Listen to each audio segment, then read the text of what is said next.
अयोध्येतल्या राम मंदिराच्या प्रतिष्ठापनेची तारीख जवळ येते।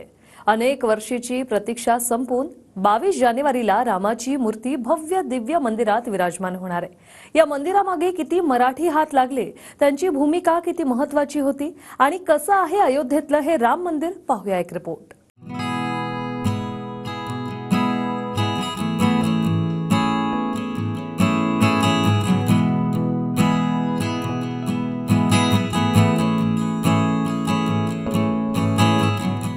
प्रभू श्रीरामाचं मंदिर हे नागर शैलीमध्ये बांधलं गेलंय।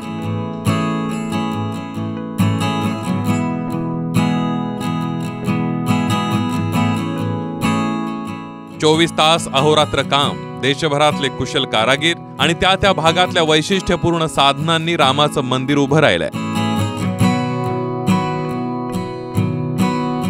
पूर्ण बांधून झाल्यावर भव्य दिव्य राम मंदिर असं दिसणार आहे।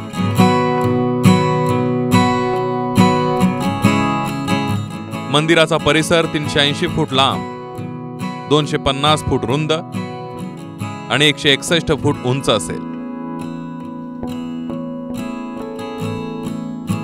मंदिराचा हा संपूर्ण परिसर 67 एकराचा आहे आणि प्रत्यक्ष मंदिर हे 2 एकर जमिनीवर उभं राहिले। गर्भगृहासह पूर्ण मंदिर एकूण 3 माळ्यांचं असेल। यामध्ये प्रत्येक माळ्याची उंची 20 फूट इतकी आहे।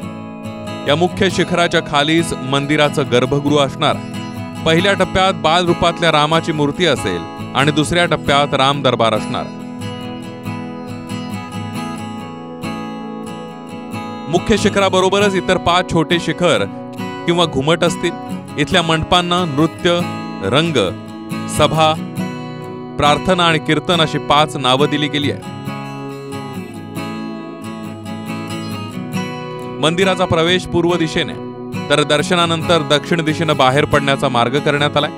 मंदिरामध्ये प्रवेश करण्यासाठी एकूण 32 पायऱ्या आहेत। पायऱ्या पार केल्यानंतर जरी तुम्ही पहिल्या टप्प्यातल्या मंडपाखाली आलात तरी तिथून तुम्हाला गर्भगृहातल्या रामाचं दर्शन होऊ शकतं। पूर्ण मंदिरात एकूण 380 खांब आहेत।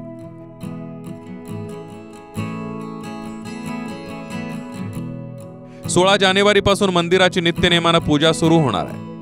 20 जानेवारीला अक्षता सोहळा पार पडेल आणि 22 जानेवारीला प्रभू श्रीरामाच्या मूर्तीची प्राणप्रतिष्ठा होईल।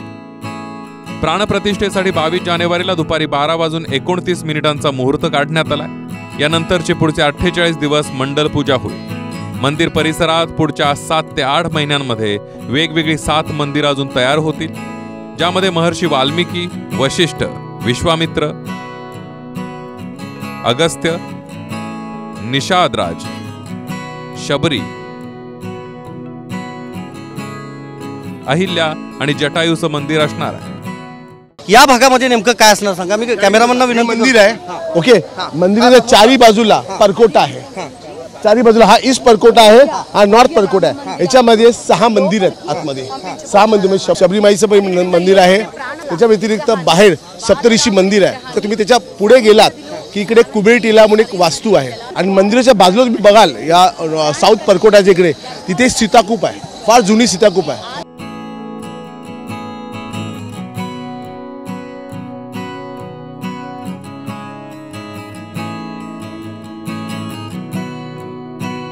पूर्ण मंदिरासाठी एकूण 44 द्वार असतील। प्रत्येक दरवाजातून बनवलेल्या साच्यामध्ये जवळपास 3 किलो सोन्याचा वापर झाला।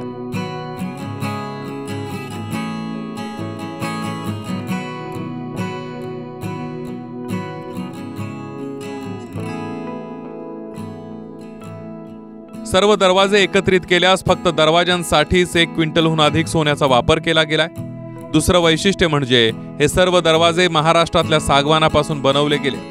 हैदराबादच्या कारागिरांनी त्यांना तयार केलंय। दरवाजावर हत्ती आणि कमळाच्या आकृतीसह आकर्षक कोरीव कामही केली गेली आहे।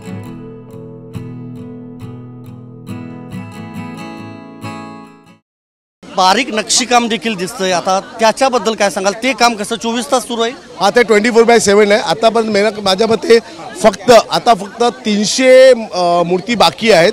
त्या 300 मूर्ती या 15 दिवसांमध्ये पूर्ण होतील। मंदिर परिसरात एकाच वेळी 25,000 भाविकांची व्यवस्था करता येईल अशा पद्धतीचं नियोजन करण्यात आलंय। भक्तांसाठी सुविधा केंद्र, आरोग्य सुविधांसह इतर सोयी असतील। 25,000 लोक आपले मोबाईल, चप्पल आणि बूट एका ठिकाणी सुरक्षित ठेवू शकतील अशी ही व्यवस्था उभारण्यात आली आहे.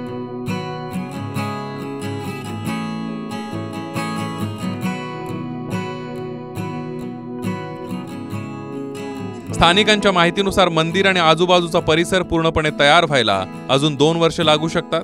याच वेगाने काम जरी सुरू असलं तरी पूर्ण सुविधा आणि छोटी मोठी कामं पूर्ण व्हायला 2026 उजाडू शकतं. या घडीला मंदिराचा पहिला टप्पा पूर्ण झालाय, ज्यामध्ये गर्भगृह आणि मंदिराच्या प्रवेशद्वाराची बाजू बांधून पूर्ण झाली आहे. अयोध्येमध्ये जे राम मंदिर साकारतंय ते एक स्थापत्यशास्त्राचा उत्कृष्ट नमुना म्हणून त्याच्याकडे देखील पाहिलं जाणार आहे. ज्या पद्धतीनं महाराष्ट्रात किंवा देशभरात जुनी मंदिरं आहेत, बांधकाम तर आता पूर्णत्वाकडे येतंय, पण महत्त्वाचं हेच आहे की अशा पद्धतीनं एक वेगळे यंत्रणा जी आहे ती बांधकामामध्ये वापरण्यात आली. जवळपास 50 फूट खाली एक कॅप्सूल देखील तयार करण्यात आलेला आहे, ज्यामुळं भूकंपाचा कुठलाही परिणाम या संपूर्ण मंदिरावर होऊ नये यासाठी. संदीप राजगोळकर, TV9 मराठी, अयोध्या, उत्तर प्रदेश.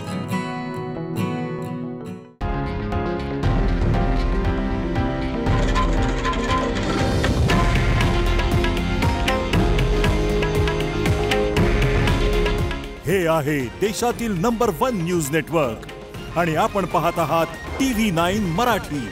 काळजी तुमची, हित महाराष्ट्राचं.